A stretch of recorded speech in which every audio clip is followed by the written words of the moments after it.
আসসালামু আলাইকুম রহমতুল্লাহ। সম্মানিত ভিউয়ার্স, আপনারা যারা দেশ এবং প্রবাস থেকে দেখতেছেন আপনাদেরকে জানাই অসংখ্য ধন্যবাদ। আজকে আমরা 32 ফিট বাই 34 ফিট জায়গার ভিতরে একতলা ফাউন্ডেশন থেকে শুরু করে আমরা ছাদ পর্যন্ত কত টাকার মালামাল এবং কতগুলো মালামাল লাগে আমরা সম্পূর্ণ জানবো। অবশ্যই আপনারা ভিডিওটি শুরু থেকে শেষ পর্যন্ত দেখবেন। তো আমাদের এখানে 32 ফিট বাই 34 ফিট আমরা নিয়েছি। এখন আমাদের এই জায়গার ভিতরে আমরা কয়টা কলাম দিব, কয়টা বেস দিব, আমরা বিস্তারিত আলোচনা করব। সেই সাথে আমরা খরচটাও দেখব। তো আমাদের এখানে এই 32 ফিট বাই 34 ফিট জায়গার ভিতরে 4টি বেডরুম রয়েছে এবং 4টি বেডরুমের সাইজ আছে 11 ফিট বাই 10 ফিট এবং একটি আমাদের কিচেন রয়েছে, এটা হচ্ছে 8 ফিট 4 ইঞ্চি বাই 7 ফিট। আমরা পাশাপাশি দুইটি টয়লেট দেখেছি, একটি টয়লেট হচ্ছে অ্যাটাচ টয়লেট আর একটা হচ্ছে কমন টয়লেট। তো দুইটার সাইজ হচ্ছে একই, অর্থাৎ 7 ফিট বাই 4 ফিট। আমরা যদি সামনের দিকে দুই রুমের সাথে দেখি তাহলে কিন্তু আমরা দুইটা বারান্দা পাবো। এই বারান্দার সাইজ হবে 9 ফিট বাই 3 ফিট, তবে আপনারা এটা কম বেশি করতে পারবেন। এবার আমরা আসি আমাদের স্টেয়ার অংশটুকু। আমাদের এই এখানে যে স্টেয়ার দেখতেছেন, এখানে কিন্তু আপনাদের যে স্টেয়ারটা রয়েছে এই জায়গার ভিতরে তা হচ্ছে যে 8 ফিট 4 ইঞ্চি বাই 10 ফিট, তো এরকম জায়গার ভিতরে। আর এই যে স্টেয়ারের নিচে কিন্তু আমাদের মেইন গেট হবে আর সামনের দিকে একটি পোস্ট রয়েছে। এই পোস্টটির সাইজ হচ্ছে 8 ফিট 4 ইঞ্চি বাই 3 ফিট এবং সামনের দিকে 3টা থেকে 4টা বা 2টা স্টেপ হবে, ধাপ হবে আপনাদের এই বিল্ডিংটির উপরে ওঠার জন্য। তো আমরা দেখে নিলাম। এখন আমরা দেখব যে আমাদের কোথায় কোথায় কলামগুলো লাগবে। আমাদের কলামগুলো আমরা চিহ্নিত করে আমরা খরচটা নির্ণয় করব। তো আমাদের এখানে দেখতে হবে, এখানে একটি কলম লাগবে, এখানে একটি, এখানে একটি, এখানে একটি, এখানে এখানে এখানে এখানে এখানে এখানে এখানে এখানে এখানে দিব, এখানে দিব, এখানে দিলাম, এখানে দিলাম। তাহলে আমাদের কয়টা লাগলো? এই যে 1 2 3 4, 1 2 3 4, অর্থাৎ আমাদের 16টা কলাম এখানে লাগবে এই বিল্ডিংটি করার জন্য। তো আমরা কলাম সংখ্যা এখানে দিলাম। আমাদের এখানে মোট কলাম সংখ্যা হচ্ছে 16টি, অর্থাৎ এই 16টি কলাম আমরা ফাউন্ডেশন থেকে সিসি থেকে শুরু করে ছাদ পর্যন্ত ঢালাই করব। আমাদের কোথায় কতটুকু মালামাল লাগবে এবং আমরা কত টাকা খরচ করতে পারবো আমরা সব বিষয়ে জানবো। তো প্রথমে আমাদের 1 নম্বরে কাজ হচ্ছে সিসি ঢালাই করা, অর্থাৎ সিসি কাস্টিং। কাস্টিং মানে ঢালাই। এটা আপনারা 1:2:4 অনুপাতে করতে পারেন। আবার দেখা যায় কেউ যদি 1 3 6 করেন তারপরেও কিন্তু হবে, সমস্যা নেই, করা যাবে। এখন আমরা দেখব প্রথম আমাদের যে মালামাল লাগে তা হচ্ছে যে সিমেন্ট। আমরা সিমেন্ট কতগুলো লাগবে, আমাদের এই যে 16টা কলাম, এই 16টা কলামের নিচে আমরা 16টা বেজ দেব এবং বেজের নিচে সর্বনিম্ন নিচে হচ্ছে সিসি ঢালাই। এই সিসি ঢালাই থিকনেস হচ্ছে আমার 3 ইঞ্চি এবং এই আমরা বেসটা যে করব, বেসটা আমরা 3.5 ফিট বাই 3.5 ফিট করব। আমরা এই যে বেস আমি এখানে দিয়ে দিলাম 3 ফিট 6 ইঞ্চি বাই হচ্ছে এদিকেও আমরা 3 ফিট 6 ইঞ্চি নিলাম। তাহলে আমাদের এই যে বেসগুলো কিন্তু হয়ে গেল। এই বেস আসছে কয়টা? 16টা। আমাদের বেজ হবে 16টা। তাহলে আমরা 16টা বেজের জন্য আমাদের সিমেন্টের প্রয়োজন হবে এখানে 12 ব্যাগ। আপনারা একটু ধীরে ধীরে লিখে নিতে পারেন যাতে করে আপনারা হিসাবটা নিজেরাই বের করতে পারবেন আপনাদের স্থানীয় রেট হিসাবে। তো এরপরে আমরা 2 নম্বরে লিখব স্যান্ড বা বালি। আমাদের বালি কতটুকু লাগবে? বালি লাগবে 25 সিএফটি। অনেকেই ফুট বলে থাকেন, সিএফটি ফুট একই জিনিস। এই হচ্ছে। আর 3 নাম্বার আমাদের হচ্ছে ব্রিক চিপস বা খোয়া, বা এখানে আপনারা পাথর যদি ব্যবহার করেন তাহলে কিন্তু খরচ অনেক বেড়ে যাবে। আপনারা সহজেই খোয়া ব্যবহার করবেন, পিকে ইটের খোয়া। তো আমরা খোয়ার হিসাবে এখানে দেখব। তবে আপনারা যদি চান যে আমি পিকে ইট বের করব, পিকে ইট বের করব, তাহলে কিন্তু করা যাবে, কোনো সমস্যা নাই। তো আমাদের এখানে খোয়ার প্রয়োজন হবে 50 সিএফটি। আমরা কিন্তু সিসি ঢালাই কমপ্লিট করলাম। এরপরে 2 নাম্বার হচ্ছে যে আমরা এখন কি করব, আমরা এখন ফুটিং ঢালাই করব বা বেস ঢালাই করব। তো আমাদের বেসের সাইজ কিন্তু এইটাই হবে, শুধু থিকনেস আমরা এটা দিতে পারি 10 ইঞ্চি বা 12 ইঞ্চি পর্যন্ত কিন্তু আমরা ঢালাইটা দিতে পারি। তো জায়গা অনুযায়ী আপনাদের ভার বহন ক্ষমতার উপরে এটা কম বেশি হবে। তো আমাদের 2 নম্বরে হচ্ছে ফুটিং কাস্টিং। আমরা লিখতে পারি ফুটিং কাস্টিং। ফুটিং কাস্টিং আমরা 1:3 এই অনুপাতে কিন্তু এই ফুটিং কাস্টিংটা করব। সেই ক্ষেত্রে আমাদের সর্বপ্রথম আমাদের কি লাগবে? সিমেন্ট। আমরা সিমেন্ট এই 16টা ফুটিং এর জন্য আমাদের সিমেন্টের প্রয়োজন হবে 45 ব্যাগ। এরপরে আমরা 2 নাম্বার তা হচ্ছে যে স্যান্ড বা বালি। বালি কতটুকু লাগবে? বালি আমাদের প্রায় 100 সিএফটির মতো লাগবে। এরপর আমরা আসব খোয়া বা ব্রিক চিপস। খোয়া বা ব্রিক চিপস এখানে 180 সিএফটি আমাদের লাগবে। এরপর আমরা 4 নাম্বার আমাদের 12 রড, অর্থাৎ এই যে বেজ করছি আমরা 6টা, এই বেজে কিন্তু আমরা কি করব 12 বা 4 সুতা রড দেব। এই যে 4 সুতা রড দেব, এই রডটা আপনারা 5 ইঞ্চি অথবা 6 ইঞ্চি সেন্টার টু সেন্টার দিতে পারেন। তাহলে আমাদের এখানে 12 রড কতগুলো লাগবে? এই 16টা বেজের জন্য প্রায় 200 কেজি। আমরা কিন্তু এই ফুটিং ঢালাই করলাম। এরপরে আমাদের 3 নাম্বার যে আইটেম তা হচ্ছে যে শর্ট কলাম, অর্থাৎ আমরা এখন শর্ট কলাম কাস্টিং করব। আমরা কিন্তু এই অনুপাতে কাস্টিং করব, অর্থাৎ 1/3 এই অনুপাতে কিন্তু আমরা কাস্টিং করব। তো সর্বপ্রথম আমাদের যে মালামালটা লাগবে তা হচ্ছে সিমেন্ট।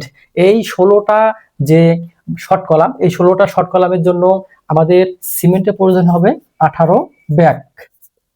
আমরা 2 নাম্বার হচ্ছে স্যান্ড বা বালি। বালি কতটুকু প্রয়োজন হবে? আমাদের এখানে যে 16টা শর্ট কলাম, এই 16টা শর্ট কলামের জন্য 35 সিএফটি আমাদের কি লাগবে? বালি লাগবে। এরপরে আমরা 3 নাম্বার আমাদের ব্রিক চিপস বা খোয়া। আমাদের এখানে ব্রিক চিপস বা খোয়া প্রয়োজন হবে 70 সিএফটি। আমরা কিন্তু শর্ট কলাম ঢালাই করলাম, এরপরে আমরা কলাম ঢালাই দেখব। আমরা 4 নাম্বার লিখব কলাম ঢালাই বা কলাম কাস্টিং। কলাম কাস্টিং এর জন্য কিন্তু আমাদের 1/3 অনুপাতে ঢালাই। সেক্ষেত্রে সর্বপ্রথম আমাদের কিসের প্রয়োজন? সর্বপ্রথম আমাদের সিমেন্টের প্রয়োজন। এই 16টা কলামের জন্য কলাম সাইজ আমাদের কিন্তু এখানে আমাদের 12x12, অর্থাৎ 12 ইঞ্চি বাই 12 ইঞ্চি ঢালাই দিতে পারেন, অথবা যদি আপনারা 10x10 দেন তাহলে কিন্তু হবে। তবে একটা কলাম থেকে আরেকটা কলামের দূরত্বের উপর এটা নির্ভর করে। তো আমাদের সিমেন্টের প্রয়োজন হবে কলামের জন্য 35 ব্যাগ। এরপরে আমরা 2 নাম্বার লিখতে পারি যে স্যান্ড বা বালি। তাহলে আমরা কলামের জন্য এখানে যে স্যান্ড বা বালি, সেই বালির প্রয়োজন আছে আমাদের 80 সিএফটি। এরপরে আমরা লিখতে পারি 3 নাম্বারে, তা হচ্ছে খোয়া বা ব্রিক চিপস। আমরা ব্রিক চিপস আমাদের এখানে প্রয়োজন হবে 150 সিএফটি। আমরা কিন্তু খোয়া দেখলাম, সিমেন্ট দেখলাম এবং বালি দেখলাম। এরপরে আমাদের রডের প্রয়োজন হবে, অর্থাৎ এখানে আমরা কলামে মেইন রড 12 মিলি রড ব্যবহার করব, অর্থাৎ আমরা 4 সুতা রড ব্যবহার করব। এইভাবে কিন্তু আমরা এখানে 4টা রড দিতে পারি, বা আমরা যদি চাই যে আমরা 6টা রড দেব তাহলে কিন্তু দিতে পারি। এটা অবশ্যই ডিজাইনের উপরে নির্ভর করবে। তো আমাদের এখানে 12 মিলি রড বা 4 সুতা রড প্রয়োজন হবে এই 16টা কলামের জন্য। 16টা কলামের জন্য আমাদের প্রয়োজন হবে 300 কেজি। এবং আমরা 5 নাম্বার যে আইটেম তা হচ্ছে যে 8 স্টিরাপ বা চুরির জন্য আমরা 8 রড ব্যবহার করব। এটা 10-এর থেকে চিকন, অর্থাৎ এটা 2.5 সুতা রড। আমরা এই 8 মিলি রড ব্যবহার করব। এখানে আমাদের কলামের জন্য প্রয়োজন হবে 100 কেজি, অর্থাৎ 8 মিলি 100 কেজি। আমরা কিন্তু কলাম ঢালাই করলাম। এরপরে 5 নাম্বার আমরা করব গ্রেড বিম ঢালাই। তাহলে আমরা লিখতে পারি জিবি কাস্টিং। এটা আমরা 1/3 ঢালাই করব। সেই ক্ষেত্রে আমাদের এখানে প্রথমে লাগবে সিমেন্ট। আমরা এখানে আমাদের কয়টা হবে গ্রেড বিম, আমরা এটা আপনাদেরকে বুঝাই দেব। তো এখান থেকে সোজা চলে যাবে একটা, এখান থেকে এখানে একটা 2টা, এখান থেকে এখানে একটা 3টা, এখান থেকে এখানে একটা 4টা, অর্থাৎ 32 ফিটের দিকে দৌড় দিবে 4টা গ্রেড বিম। এবং এদিক থেকে একটা, এদিক থেকে একটা 2, এদিক থেকে একটা 3, এদিক থেকে একটা 4, অর্থাৎ এই দিকে আড়াআড়ি ভাবে আমার দৌড় দিবে 4টা, অর্থাৎ এইদিকে 4টা, এদিকে 4টা আমাদের এখানে গ্রেড বিম হবে। অনুরূপভাবে কিন্তু বিমের বেলাও একই। তাহলে আমাদের এখানে সিমেন্টের প্রয়োজন হবে, আমরা এই বিল্ডিংটি গ্রেড বিমের জন্য আমাদের সিমেন্টের প্রয়োজন হবে 42 ব্যাগ। আমরা 2 নাম্বারে লিখতে পারি স্যান্ড বা বালি। তাহলে আমাদের এখানে বালির প্রয়োজন হবে এখানে 90 সিএফটি। অনেক সময় কি হয়, অনেক সময় বালিগুলো কিন্তু অপচয় হয়ে যায়, অর্থাৎ যতটুকু আমরা সেভ করি খোয়া, যতটুকু আমরা খেয়াল রাখি রড সিমেন্ট, এই তুলনায় কিন্তু বালিতে আমরা খেয়ালটা কম রাখি, এই কারণে কিন্তু বালি অনেক সময় বেশি খরচ হয় বা বেশি অপচয় হয়। এই জিনিসগুলো আপনারা ভেবেচিন্তে নিবেন, একটু এক্সট্রা ভাবে নিবেন বেশি করে। তাইলে আমরা 3 নাম্বার এখানে আমরা খোয়া বা ব্রিক সিট কতটুকু লাগবে, আমাদের এখানে গেট বিম ঢালাই করার জন্য এখানে দরকার আছে 180 সিএফটি, আমরা কিন্তু পেয়ে গেলাম।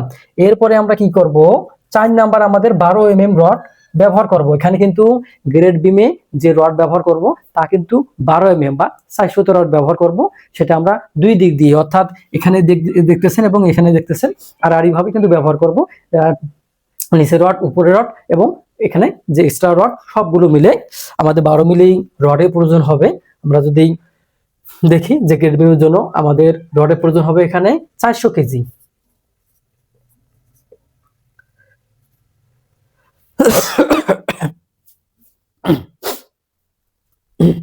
এরপর আমরা 5 নাম্বার লিখতে পারি 8 mm রড, অর্থাৎ আমরা যে স্ট্যাপ গুলো ব্যবহার করব এই স্ট্যাপ রড গুলো কিন্তু আমাদের 8 mm ডায়া, অর্থাৎ 8 mm ডায়া রড ব্যবহার করব স্ট্যাপের জন্য।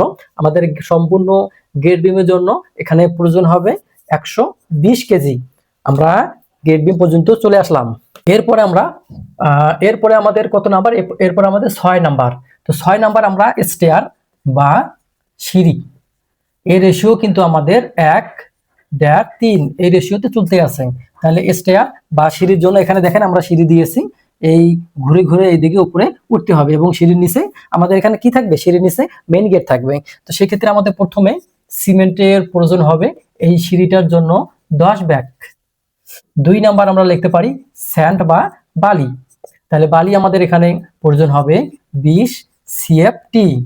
এরপরে আমাদের 3 নাম্বার হচ্ছে ব্রিক চিপস বা খোয়া, তাহলে খোয়া কতটুকু লাগবে, খোয়া থাকবে আমাদের এখানে 40 সিএফটি। এরপর আমরা 4 নাম্বার আমাদের 12 mm রড লাগবে, অর্থাৎ আমরা এখানে মেইন রড যে ব্যবহার করব তা হচ্ছে 12 mm বা 4 সুতা রড। কতটুকু লাগবে আমাদের এই 4 সুতা রড, 150 কেজি। এবং আমরা বাইন্ডার যে রডগুলো ব্যবহার করব সেই রডগুলো আমাদের 10 mm রড ডায়া রড ব্যবহার করব, 3 সুতা। আমাদের এই ক্ষেত্রে 3 সুতা রড প্রয়োজন হবে 100 কেজি। আমরা কিন্তু সিঁড়ি ঢালাই করলাম, এখন আমাদের কি বাকি থাকলো, স্ল্যাব এবং বিম একসাথে আমরা ঢালাই করব। তাহলে আমরা 7 নাম্বার লিখতে পারি স্ল্যাব, স্ল্যাব এন্ড হচ্ছে কি ফ্লোর বিম, ফ্লোর বিম একসাথে আমরা কি কাস্টিং করব, একসাথেই কাস্টিং করব।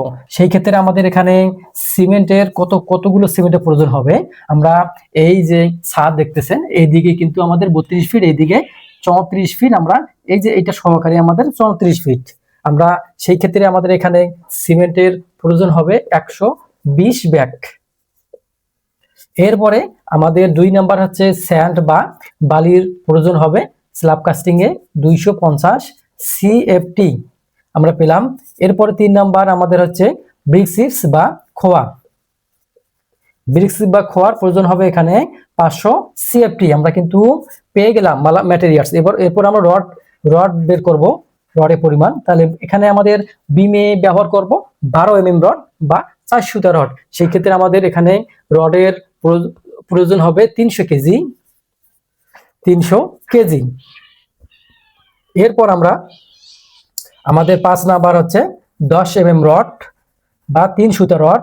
আমরা কিন্তু এখানে স্ল্যাবের যে বাইন্ডার হবে, মেইন রড হবে, এক্সট্রা হবে, সবকিছু কিন্তু 3 সুতা রড বা 10 মিলি রড ব্যবহার করব। সেই ক্ষেত্রে আমাদের এখানে রডের প্রয়োজন হবে 1200 কেজি। এরপরে স্টিল বা চুরির জন্য আমরা ব্যবহার করব 8 mm ডায়া রড। তাহলে 8 mm ডায়া রড আমাদের এখানে কতগুলো লাগবে, এখানে আমাদের দরকার হবে 120 কেজি। তাহলে কিন্তু আমাদের বেস থেকে শুরু করে ছাদ পর্যন্ত মালামালের হিসাব করলাম। এখন আমরা মালামালের মোট হিসাব করব। তাহলে আমাদের এখানে টোটাল আমরা হিসাব যদি করি, তাহলে প্রথমে আমরা 1 নাম্বারে লিখতে পারি সিমেন্ট।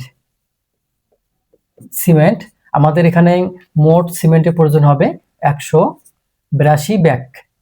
আমরা প্রতি ব্যাগের মূল্য 550 টাকা যদি ধরি, সেই ক্ষেত্রে আমাদের এখানে টাকা আসে মোট 1,55,100 টাকা আসবে। এরপর আমরা 2 নম্বরে লিখতে পারবো স্যান্ড বা বালি। আমাদের এখানে বালির প্রয়োজন হবে 600 কেজি। আমাদের এখানে বালির প্রয়োজন হবে 600 সিএফটি। আমরা প্রতি সিএফটির মূল্য 90 টাকা করে ধরলাম, তবে আপনাদের এলাকা ভেদে এটা কম বেশি হতে পারে। সেই ক্ষেত্রে আমাদের এখানে বালি বাবদ খরচ আসবে 54,000 টাকা।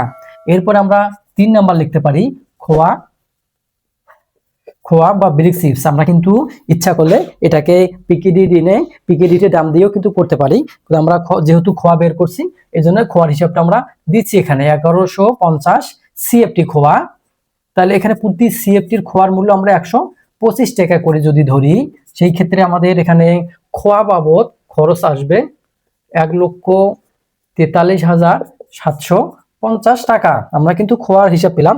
এরপরে 4 নাম্বার আমাদের আছে রড বা রিবার বা রেইনফোর্সমেন্ট। তাহলে আমরা রডের ইয়েটা জানবো। আমাদের এখানে মোট রড খরচ হবে 2,990 কেজি।